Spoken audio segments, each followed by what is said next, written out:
Good morning, frothers, and welcome back to Wheatlow Brewery. And we're on a real adventure this week because we're going to recreate a beer from one of the most famous old family traditional tower breweries in the UK. And there's a bit of a clue on my t-shirt.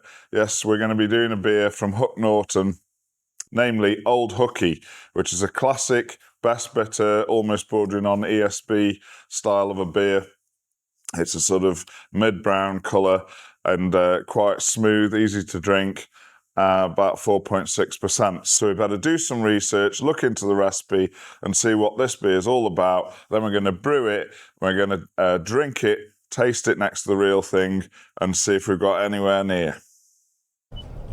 Hello, fellow beer travelers. Welcome to another road podcast. We need to fix a name for this. Brewers on Tour. Join Jamal and I as we embark on a 1,000-mile epic tour of Great British Brewing. We'll be visiting traditional breweries the length and breadth of the UK, from Lewes on the south coast to the hills of North Yorkshire. We'll be visiting traditional tower breweries and we'll see steam engines, belts and even a water wheel. We'll meet brewing royalty. The top and bottom of it all is that there is no finer long alcoholic drink in the world than English cask conditioned beer. And learn from their experience. And we'll even meet the owner of Otter Malt. Otter right over here, Tipple right over there. As well as brewing celebrities. We'll sniff more hops as we go round. And we'll see more open fermentation that you can ever believe. I think that is exactly what it tastes like when I was a child. And well, you have to come here. We'll meet more characters. Grab it, put it on there. Now everything in the brewery will be working. We'll see more machinery. Whilst Jamal drinks his way around the tasting rooms, I'll have to do the driving in the day at least. Put up with the water. That's for the driver, he wanted a pale ale. There you go. So I'm fresh back from my 1,000-mile beer tour of the UK with Jamal from Brazil. And I came back yesterday, Good Friday. Today's Easter Saturday, and I cannot delay any longer. Got to get straight into brewing. Why? Because I've got here an enormous pot of yeast, which is actually the Hook Norton yeast, which David Daniels, one of the brewers there, very kindly gave to me. He also gave me this, which is a brew sheet of so in other words, I've got the exact recipe, which is amazing. The only thing that I'm not sure about on the recipe is the water profile. Sometimes perhaps people don't know it off the top of the head. Other times you wonder if they just want to keep one secret bit of the formula back. But I think the water profile might be a little bit unusual there. The water comes from the ground behind the brewery, in the fields behind the brewery, in a borehole, and we know anecdotally that this water is mineral rich and that it's hard. But any more than that, we don't know. But what we do know is what salts they add, because I've got them on the brew sheet. And they add 6.65 kilograms of calcium chloride, which is a lot. So I've put that into this size of recipe, which is 8,350 litres. And that gives us nearly 400 parts per million of chloride, along with some sodium chloride, which is just 320 grams. And 200 parts per million calcium without any base minerals in the water at all. So there's two possibilities here. I don't think it's possible that they're Burtonising the water with that many chlorides in there. What could be the case is that they've got very high sulfates in the water already and that they're trying to get a balanced water profile. But even so, 400 parts per million of chloride could be the case, could be going for balanced, or it could be the case that they are actually trying to get more chlorides to sulfate ratio, push the malt forward on the beer, make it nice and soft on the palate. I've gone with the latter choice. And so the water profile that I'm going to use is going to be 3. I haven't dared go to 400 parts per million chloride or 200 calcium. So I'm going to stick with a water profile that emphasises the chlorides over the sulfates at 3:1. I could be wrong about that. Could be balanced. We'll have to see how the beer turns out. And if you have a go at this, you can make your own mind up as to which way to go. So the alternative would be probably to get some kind of balanced water profile with sulfates and chlorides about 400 parts per million each, and base it start from there. So I'm going for the malty approach because I think of it as quite a malty beer. So I'm going to get these salts weighed out now, and then we can mash in. I'm going to leave the yeast out to warm up and wake up.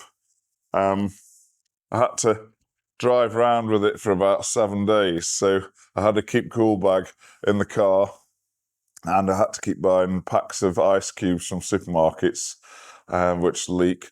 And then I figured out I could put them in a bag, an extra bag, to try and stop them leaking over the brand new car.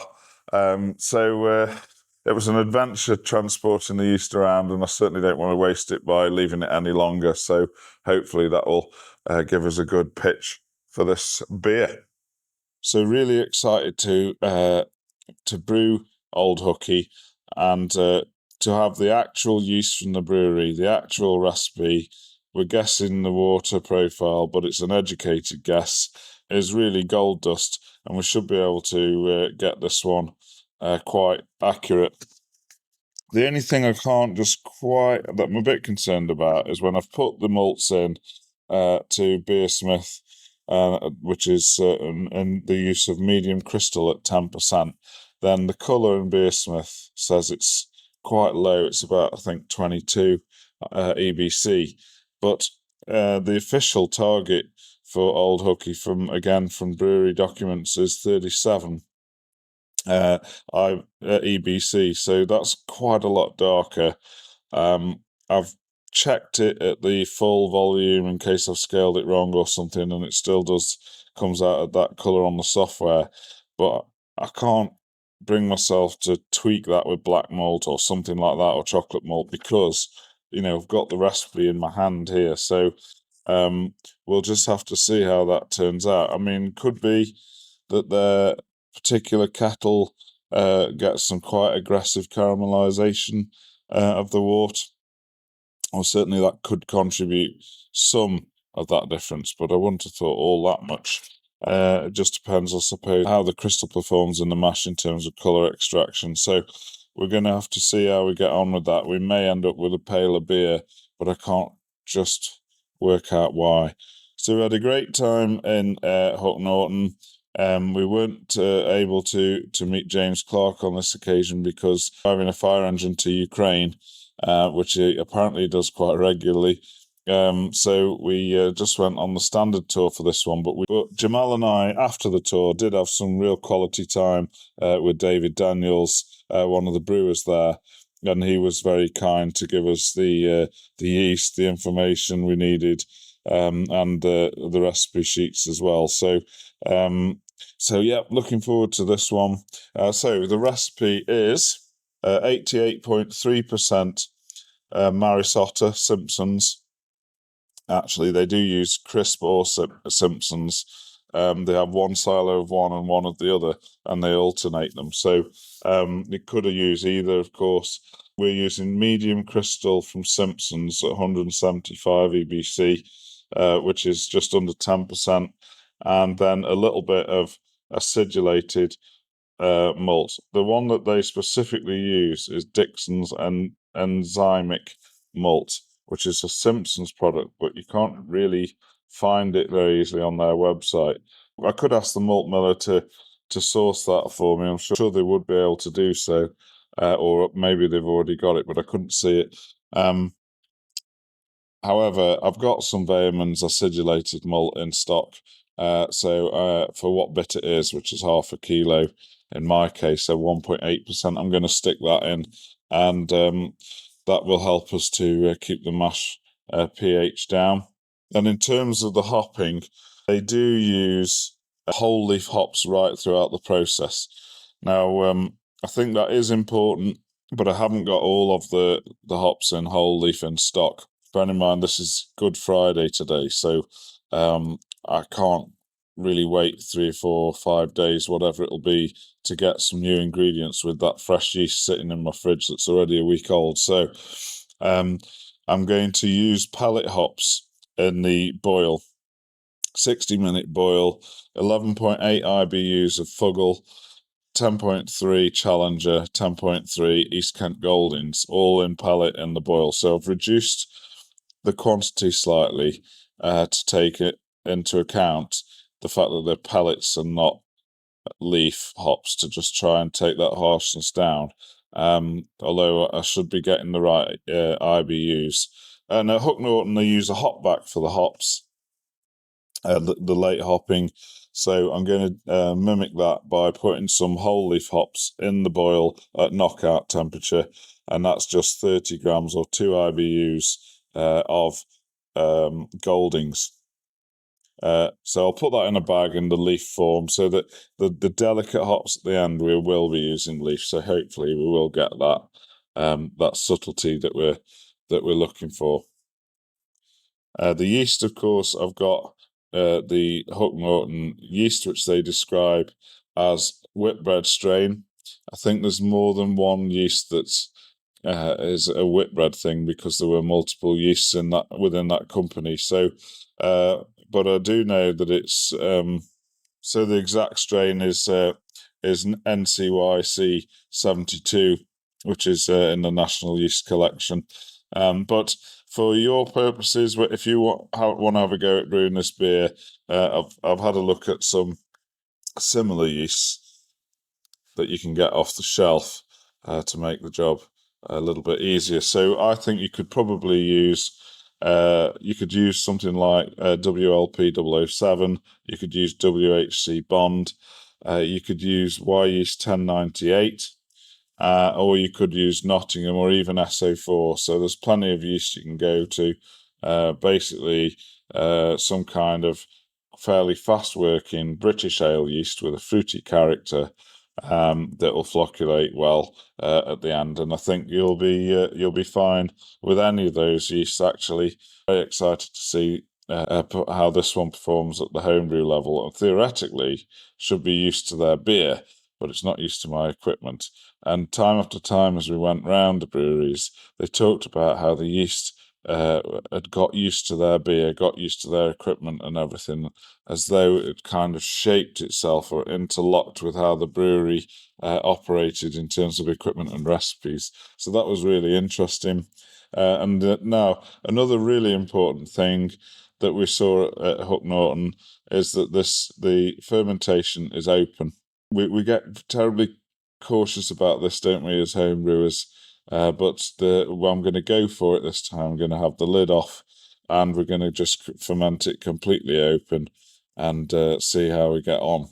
At the brewery, there was quite a sizable head on the fermentation, so we're going to have to be careful that we don't overflow, because that'll make quite a mess. And also then we should, if we do it right, be able to harvest the yeast again off the top rather than the bottom, because that's one thing we've noticed on the whole trip. Actually, all the traditional breweries we've been to are cropping the yeast solely from the top of the fermentation, at various different stages between sort of 3/5 of the way through fermentation to about 2 or 3 points off the end of fermentation.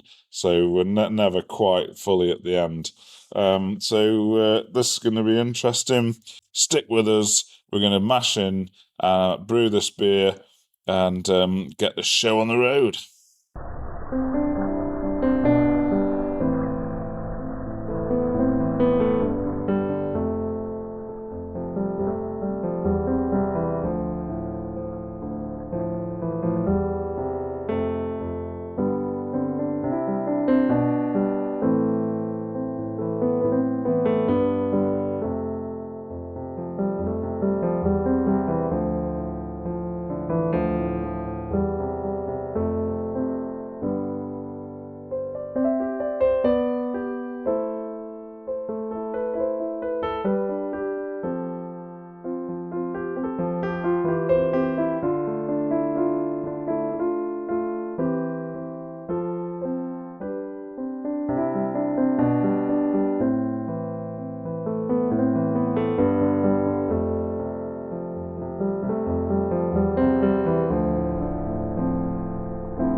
hops.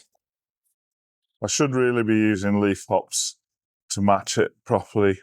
I can put them in my boiling bags, but I always wonder if you're getting a decent extraction, or in other words, if I put up hops in a bag, are they just as different as loose leaves in a boil as pellets are to loose leaves in a boil, if you know what I mean? So, and for that reason, I'm just going to use the pellets that the system's designed for in the boil, and then I will use leaf at the end for the delicacy.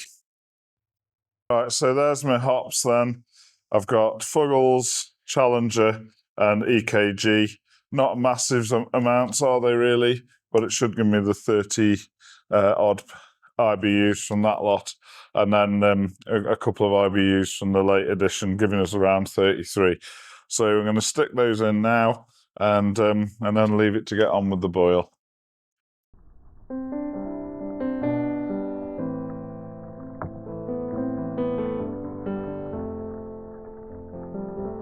With it being a liquid yeast, we want to use some yeast nutrient to make sure the yeast's got everything it needs. When you use dried yeast, you don't need that because everything that's needed is in the dried yeast. But when you use liquid yeast, it's better to have some nutrients. So I'm going to add 2 grams of this. And I've got my Brewery the flock in there as well. So let's get these in.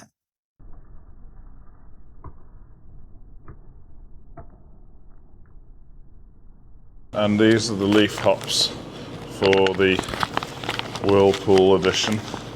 So I've got a little hop sack to put those in to make sure they don't clog the pump up. So just a little addition, but should just finish the beer off.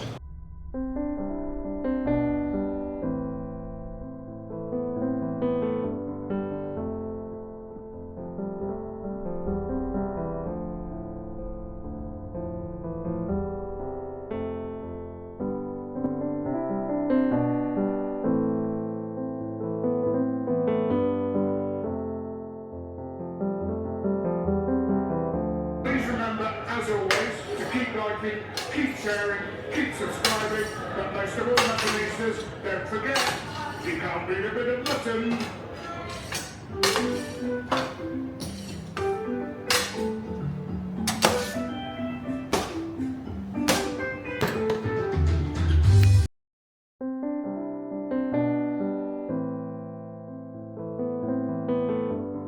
We've had quite good efficiency on this brew day, so my fermenter was very full. So I'm going to put 20 litres in a bucket and ferment that separately because I think we're going to need enough headspace because remember I want to do open fermentation. So I expect we might have, judging by what we've seen at the breweries, sort of could easily have a 6-inch crowes, and we'll have to see really. And it's pretty clear.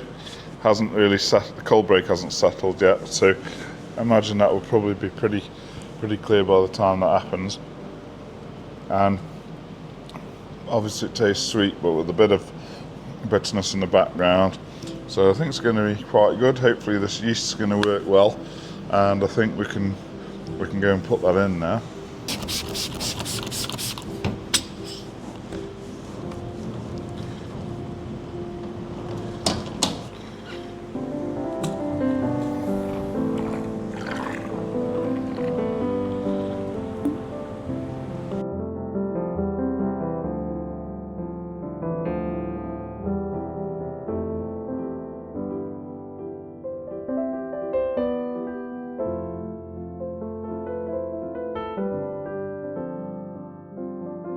I'll just cover it with probably a lab coat or something just until I see it's got going, and then we can just leave it open. Super. Right, now the one thing that we saw at Hook Norton and at the other traditional breweries that we just visited is that they're all using open fermentation. By and large, that's completely open, no cover or anything at all, and it's obviously a huge part of the character of both the beer and indeed the conditions in which the yeast likes to operate under. So there's no time for timidity. We're going to go for it here at Wheatlow. The first sort of 12, 18 hours, I did cover it with a cloth behind me, but as you can see now, I've got it completely open. So a bit of a krausen's formed, a few soft peaks. And so now I'm going to just completely leave it open like that here in the brewery. I'll try not to open the big roller door and let the wind blow in on it. But other than that, that's all I'm going to do. And then over here, remember I split a bit off into a bucket. So we've got that blipping away in here as well, again, completely open. So shouldn't be nervous, but you always are, aren't you? But that's exactly how they do it at these breweries. And then towards the end of fermentation, when it's still got a big head, I will attempt to crop the yeast as well. So we're going for full traditional. Smells delicious, by the way. Just delicious, fresh yeastiness. Super.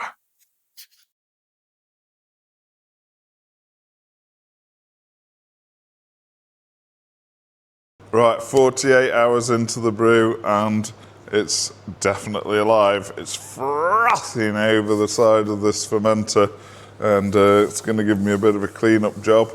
I knew I needed to leave some headspace, but I underestimated how much was needed. So it's at least 6-inch krausen on there now. I'm going to test the gravity now and see what it's at, but you can actually just see it moving. It's so alive. So the yeast looks really happy. It smells really delicious. Hopefully we're going to end up with some nice beer from this. It might even be a frothing ale. Right, the yeast's frothing everywhere. Gravity's 1020, so it's got a bit to go, but I thought I may as well harvest some yeast now whilst it's so active, and I need to reduce the volume anyway to stop it going everywhere. So I've got my tub. It's been in the hot sanitizer. So is my jug. And get the frothy top. I'm not going to fit much in, am I? At froth.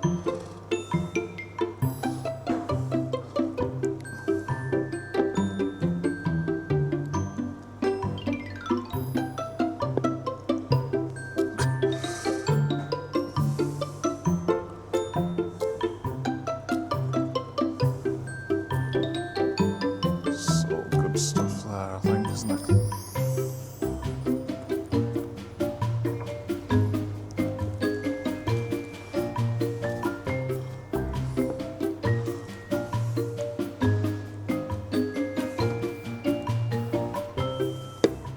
Just so frothy. I suppose I'll have to just let that stand and see if it'll settle down.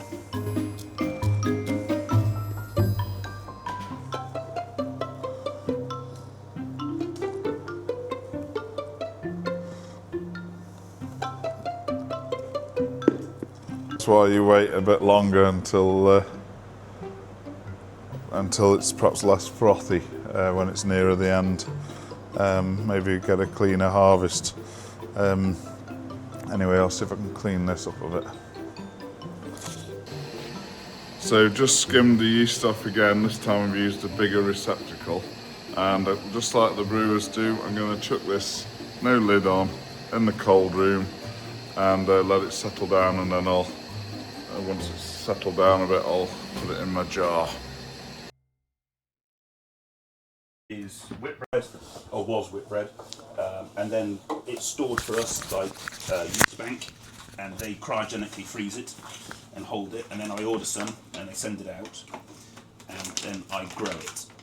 So it comes in a sort of jellied agar. Yeah. So it looks like that. And then what I will do is on the first day I will take a small graft of it, and in one of a bottle similar to this, that'll be half full of sterilised wort. Yeah. And there'll be 4 of them, and I'll put a small graft and a small sort of chunk in each one, and then incubate it. We've got an incubator over there to sort of ambient temperature, warm temperature, and then that will help grow. It won't necessarily ferment, it'll just grow. And then the next day, we put it in a slightly larger pot. They'll go into 2 of those. And then on day 3, 2 of those. Day 4, they'll get what we call a corny keg or a product tank, which is a few 100 litres, something like that. It's about that tall.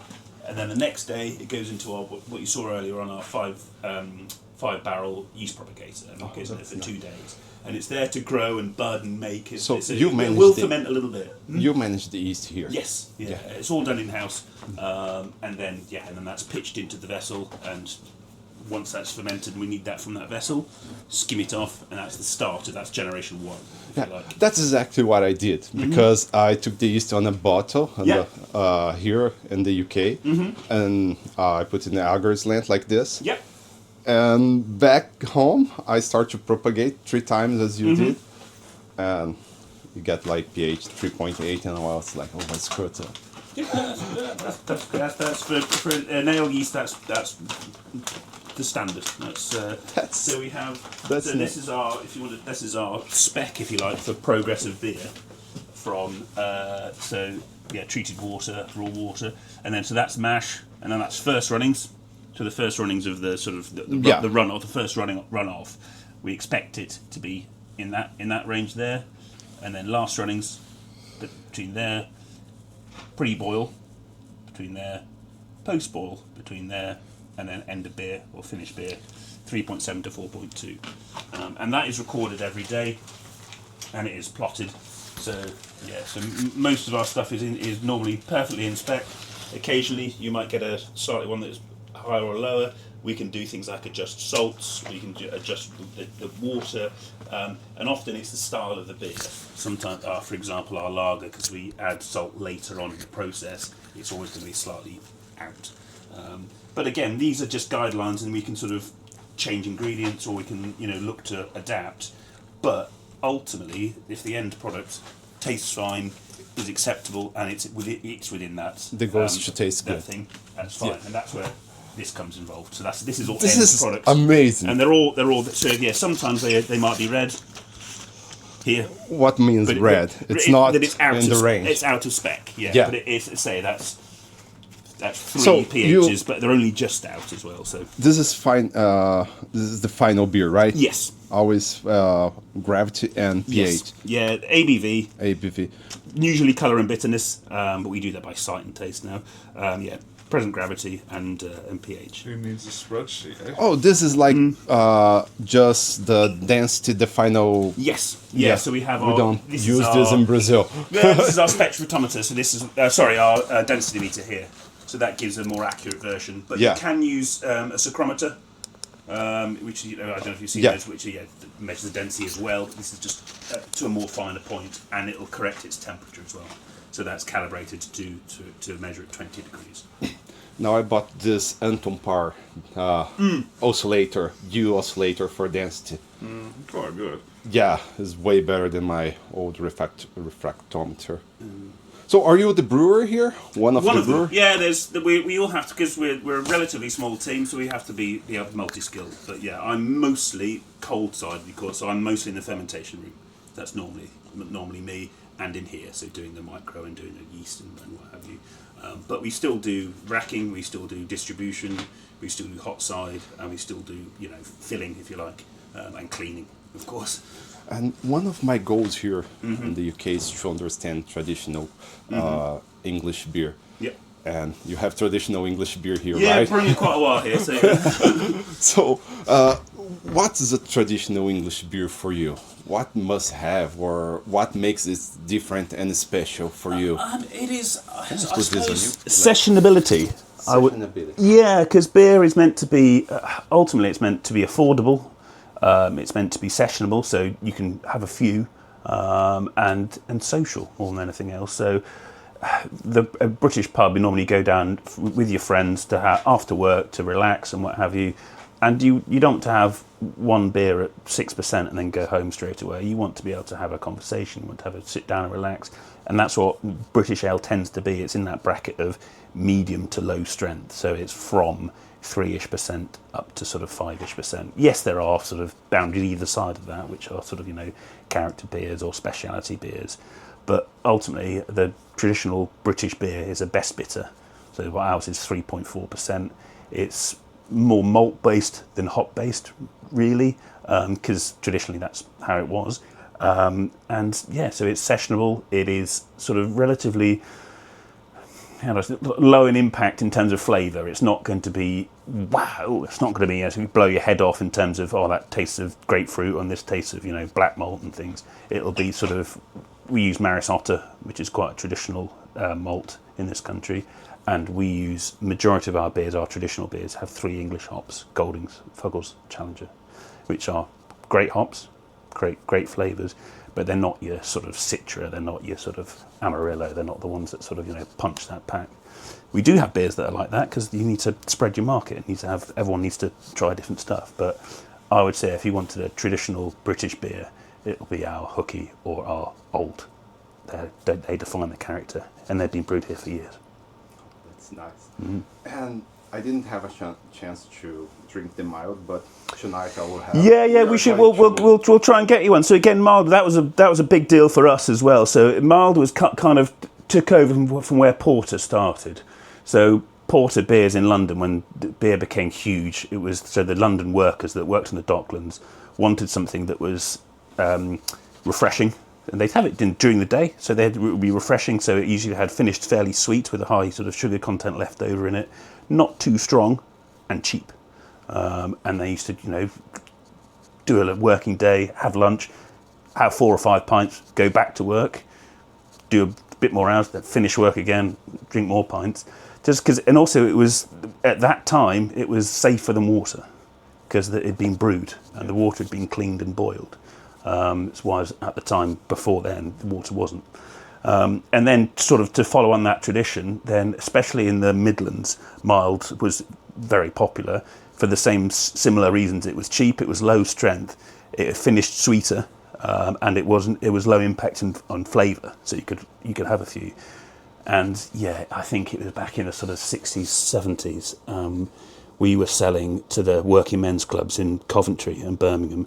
They were taking barrels of beer. So normally you might see a Kilderkin or you might see a Firkin in most pubs, which are 9 gallons and 18 gallons. These were 36 gallons, and they were having 20 a week. So that's a fair effort in the terms of quaffing beer, and yeah, that was the staple of it. And there wasn't such the kind of range, if you like, or huge choice back then. There was bitter beer, might be a few lagers here and there, but not really. Whereas now, obviously, there's 45 different variations of IPA apparently, aren't there? So which is great. It's wonderful to have that sort of, you know, selection box of beer. But yeah, traditionally, that's what you'll get. The last time I was here, I drank like tons of bitters, but not too much other beers. And how about what do you think makes a good mild for you? Well, it can vary from geography. Will define that as well. So, and beer is about local, I would suggest. So you tend to support your local brewery and your local area, and that's what we try to do here as well. So we haven't got a vast sort of not sending our beer, you know, hundreds of miles to the other side of the country. Try to keep it close. You can look after it better. And also, you're not treading on other people's toes. The brewing industry is very friendly and very supportive of each other. But if you've got a brewery, say, north of Coventry or something like that, and that's their market, yeah, you do that, we'll do our little market. And it's also little things like your water and your yeast. Although they're not sort of as impactful as things like your malts and your hops in terms of flavour, they will be noticeable. So our yeast strain and our water will sort of impart a flavour on that beer that you'll go, oh, I can taste that, that's Hooky. Whereas if it goes somewhere else, if it's brewed somewhere else with other water and other yeast, even using the same ingredients, it won't be the same. And we sell our yeast as well. Yeah. So other breweries can buy our yeast if they want to, and it helps out. But yeah, it's sort of our mild is a relatively weak. It's 2.8. It's which makes it's good for duty. It's sort of it's again uses those 3 hops, Fuggles, Golden, Challenger, and it uses a simple malt profile. It's Maris, Otter, and crystal malt, and yeah, it's. I like it. It means, especially with tolerance of alcohol as well. It means you can go to the beer, see your mates, have a mild, and still drive, because it's only a unit or so in there. Yeah. And, can I ask you a bit more about the recipe? Are you prepared to talk about this? Yeah, sure. So have I got any recipes here? My hobby is sort of trying to recreate on the homebrew scale famous beer. A lot of them are extinct, ruined, or abandoned by big breweries, but obviously yours isn't. So if I was going to try and do Old Hooky, for example, what would you suggest? I can go grab you a brew sheet and you can take it. Really? There's no say it's those 3 hops. The majority of the hops are used as bittering to extract those alpha acids. There's a small amount of Goldings in the Goldings? Yeah, in the boil, but in the hop back, or which is the aroma. But it's just not. I wouldn't say it's token, but it's only subtle. And then it's Maris, Otter, and crystal medium. And I think it is 10% crystal medium to Maris, Otter. I can't quite remember. And a bit of enzymatic in old, I'm not sure if we put enzymic in old. I'll double check for you. I'll go and grab you a sheet. But in terms of water profile, then what are you? Yeah, so we Burtonise our water to a degree, not a huge amount, and we can. There's a bit of flake and a bit of in the sparge, and you're more than welcome to have a look at a recipe, and you can mimic it. And if you're based over here, I assume. Yeah, I'm in Staffordshire. Okay. I've probably still got some of our slurried yeast. Right. If you wanted to take some of that. Yeah, marvellous. Yeah. And I've got another slope there. So for Samuel, I'll talk a bit more about that later on, because we did it when he was over here last time, but it didn't work. Okay. And how about the collaboration? How was that? Yeah, that's fantastic. I mean, we do quite a lot here. I mean, I think people like to do collabs with us because our history we're a very trad brewery, and it's Victorian tower. It's quite fun to work in. But it's great to work with other brewers. They say it's a really friendly sort of environment and friendly sort of business to be in. And it's not about the competition. It's about sharing knowledge and sharing skills and trying different stuff. So we've had it, with Samuel from Broder Brown. We've had guys from the States that do these mad IPAs on our kit that doesn't really suit it, but we've adapted to them. And then they've then gone and taken our traditions and made sort of hooky in the States and cask, and people love it. So it's been great. So this year we've got quite a few collabs with UK breweries. So people like 5 Points, we've got Siren, Arbor, Oakham, all these great brewers. Some of them a bit crafty, some of them a bit traditional, and just trying to work with them and make a a homage and a sort of an amalgamated beer that is good. And it helps you get your brand and your product in other parts of the world, in other pubs that people don't necessarily see it. So, in our hooky pubs, people might see a Siren beer, or people might see an Oakham beer. Go, oh wow, cool, I like them. Let's try that. Great, and vice versa, that we can get into those Siren pubs and those Arbor pubs and stuff. So, But I could imagine Old Hooky doing well on the Union side at Thornbridge. Yeah, I'd love to see that. We went up there a couple of years ago on just a social, not even a brew. They make some wonderful beers, and it's lovely to they've rescued that. The other, there was a sister to it, that was there? Right. Right. Brewery went bankrupt, and there was a threat of it being scrapped. And a brewery in Wolverhampton, a startup called Springbanks, has brought it. Okay. And they're gonna fire that up as well. Wicked. Yeah. But I've made a little Union set at home. Have you? Right. Okay. I never saw it in operation. I'd love to see it, because Garrett Oliver came over, didn't he, to help with Thornbridge? Yeah. And the people from Springbank's actually been up to see mine, believe it or not. Nice. Just to have a look at it, because it does it changes the taste of the beer. It's quite remarkable. Yeah. Really.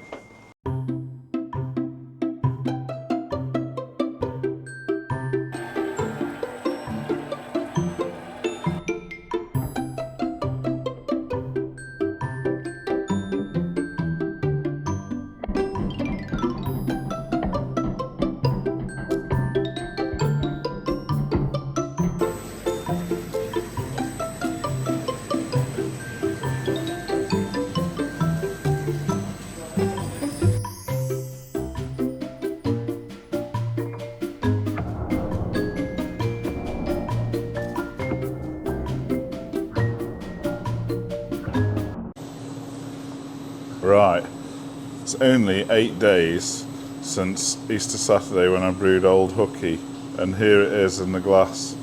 Not quite 100% bright, but for 8 days I've just had a sneaky taste out of the cask. It's only been in the cask a couple of days, but it's looking the part, it's tasting the part. I'll have to compare the colour against the bottle, but colour looks about right. Tastes great, and a bit of light carbonation's giving it a bit of head. Good condition, sort of balance between the malt and the hops, makes it very drinkable. But is it close to the real thing? Well, I'll perhaps give this a day or two longer, or if my barrel cask that's currently on runs out, I might have to just serve it tonight. But either way, we need to test it against the real thing. Hopefully not today, because I think it just needs a day or two longer to be perfecto. But 8 days, what a yeast.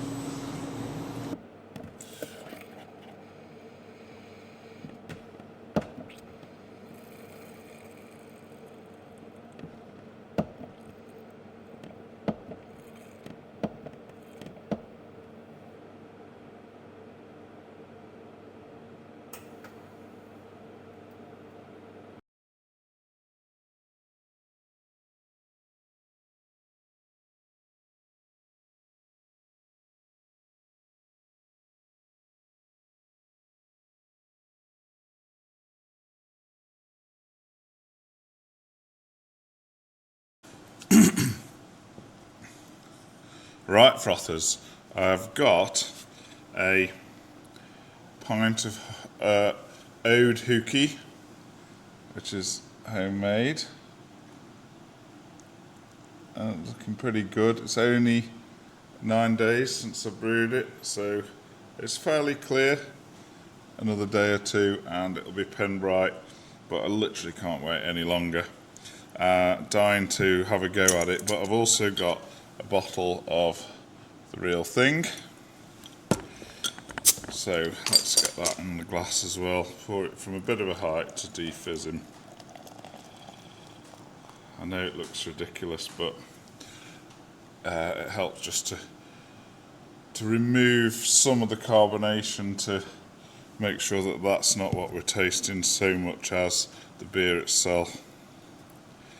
Now I've poured this ages ago actually, because I've been messing about setting the camera up, light up and filming this and everything, and it's actually looking quite good on the head retention. I have used a sparkler, which is probably cheating, but still, smell wise, definitely bready, malty, some toffee, some fruitiness. So let's have a taste.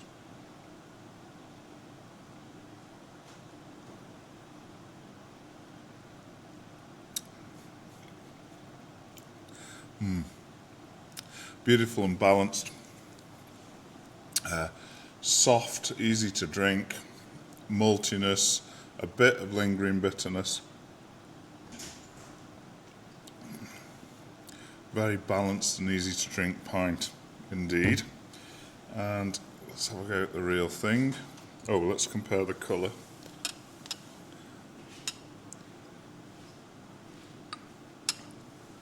If I hold it in front of the light, there isn't much difference, is there? It's pretty accurate, just a little bit brighter from the bottle.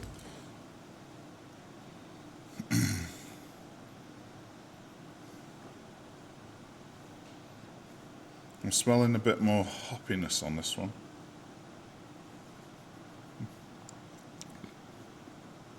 I'm tasting a bit more hop as well. That's interesting. Could be that carbolic bite from the carbonation, I suppose, but yeah, just a little bit more pronounced hop. So I wonder if this is the difference in the water profile, where I bottled it somewhat on the on the chlorides and didn't go high enough with them, but also didn't go high enough with the sulfates. So if you remember, I think the chlorides outnumbered the sulfates 3-1 on my idea, but maybe I should have gone for it. Smell very similar, but it's a stronger aroma on the bottle.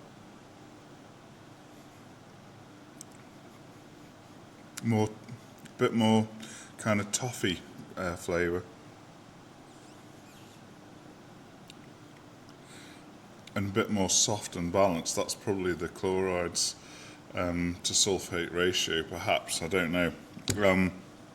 The head, very similar indeed in appearance and colour and size of bubbles, even though we've gone through the sparkler. So I think, we're pretty near. I think maybe it's the only difference left is probably, there's possibly two things actually, although that might not be the case in the bottle. I forgot to ask whether there was a dry hop in the cask. But that is definitely quite soft, so it could definitely up the sulfate. So I'm brewing Hooky now at the moment, which is the weaker one, the 3.4% best bitter. And on that one, I've gone for balanced water profile. When I look back at the videos, David Daniels did say that they somewhat Burtonised the water, so probably barking up the wrong tree a little bit by going for the higher chlorides to sulfates. I mean, it's delicious beer, they both are, but there's a little bit more flavour, if you like, more pronounced flavour in that beer than there is in this one, which is quite soft and retreating, whereas this one's a bit more lingering on the palate. We're splitting hairs really because we're quite similar. So yeah, I'm very pleased with that project. Really enjoyed the tour of the brewery, really enjoyed the process of getting the real yeast, doing the open fermentation, panicking when it started overflowing. It's made a really delicious beer. And it doesn't matter how accurate you get in terms of getting the exact recipe, which I had, getting the exact ingredients. Okay, mostly had the right malts, but I didn't use leaf hops, so that could make a difference. The contact time in the hop back versus the whirlpool could make a difference. The equipment itself. Everything makes a difference. In other words, whatever information you have, you can never ever make a beer exactly the same as the commercial variety, and perhaps that's why, along with their unique water, which of course we didn't know the exact makeup of, that's why Hook Norton are quite liberal in terms of giving the recipe out, because they know that you can never just quite get it exactly the same as your old Hooky. But that's the game for me on all these clones, is to have a deep dive into the beer. In this case, a real deep dive and tour of the beautiful Victorian brewery, learn all about the style, about the beer, about the ingredients, about the philosophy behind it and the history behind it, and then have a go at producing it. If it's not exactly the same, does it matter? If you enjoy drinking the beer, I don't think it does. And along the way, you've learnt loads and loads about that beer. So it's interesting that some breweries like Hook Norton will give the recipe and the yeast out without any worries, and others are a little bit more concerned about it. I don't really mind, because if we've got some future projects coming up, for example, Theakston's, Harvey's and Timothy Taylor, where we've done a similar tour to this one, gone all around the brewery, and in those particular cases, the brewers or the owners don't want to share the exact recipe. But that doesn't matter either, because it's part of the fun and the challenge for us as home brewers to try and best guess, or indeed do iteration after iteration, to keep trying and drinking our mistakes along the way, so that we can learn about those beers as well. So it's always a good thing to try. Keep your eyes peeled on the channel for these upcoming projects. So Theakston's, we're going to try Old Peculiar at least. Harvey's Sussex Best Bitter. We're going to try and do another version of Landlord because we've garnered a little bit more information going around Timothy Taylor. We've also got lots coming on the channel. We've got a Czech project where we're doing deep dives into Czech lagers. All these tours of the big breweries that I just mentioned, by the way, with Jamal from Brazil. So we're also going to have some chats with him because he's an expert brewing trainer. And we're going to pick his brains about Czech decoction mashing and other things. So there's loads to keep an eye out for on the channel. So make sure that you're subscribed. Let us know in the comments what you think of Old Hooky, Hook Norton, and the brilliant way that they're keeping brewing heritage going. So I better finish these beers. And until next time, I'll just say, frothing ale. Cheers.